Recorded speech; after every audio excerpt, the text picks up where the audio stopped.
If you were born in the year 2800, you would grow up without ever writing a single sentence.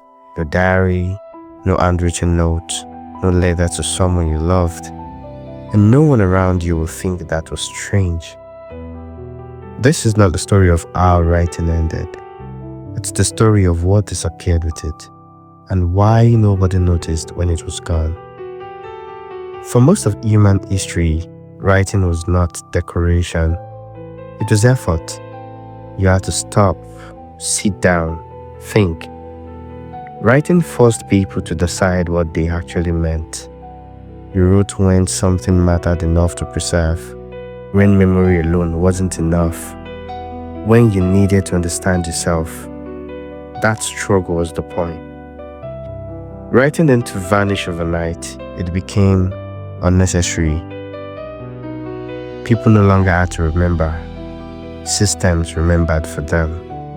Conversations were stored automatically. Thoughts were captured instantly. Experiences could be replayed exactly as they happened. Why write a sentence when the moment itself could be saved? At first, this felt like progress. No one protested. Nothing was taken away. People could still write if they wanted to. They just didn't need to. Notes became reminders. Journals became recordings. Letters became presents. Writing survived, but only as an option. And optional things disappear quietly. Teachers noticed it before anyone else. Students could recall events perfectly. They could describe what happened in detail. But when asked why something mattered, they struggled. Thoughts were captured before they were processed. Writing had once slowed thinking down long enough for meaning to form. Without it, ideas passed through untouched.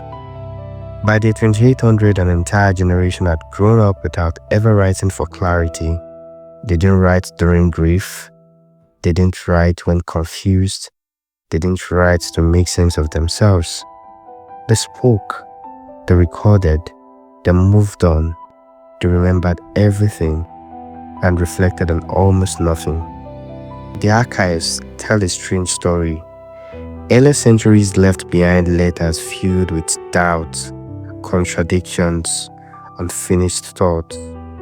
Later centuries left perfect records, but fewer questions.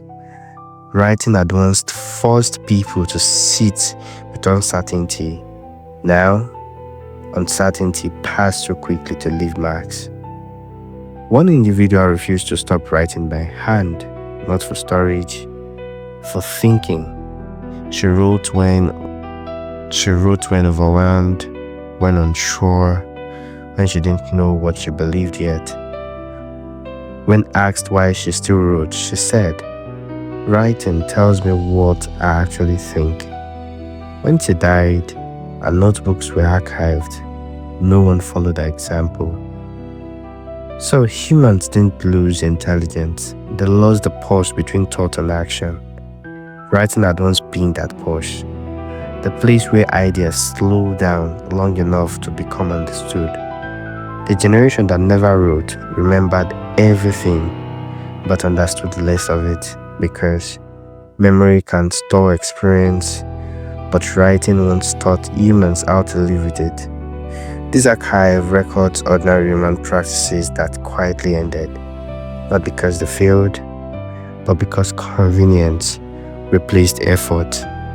This is 2800 AD, and see you in the next one.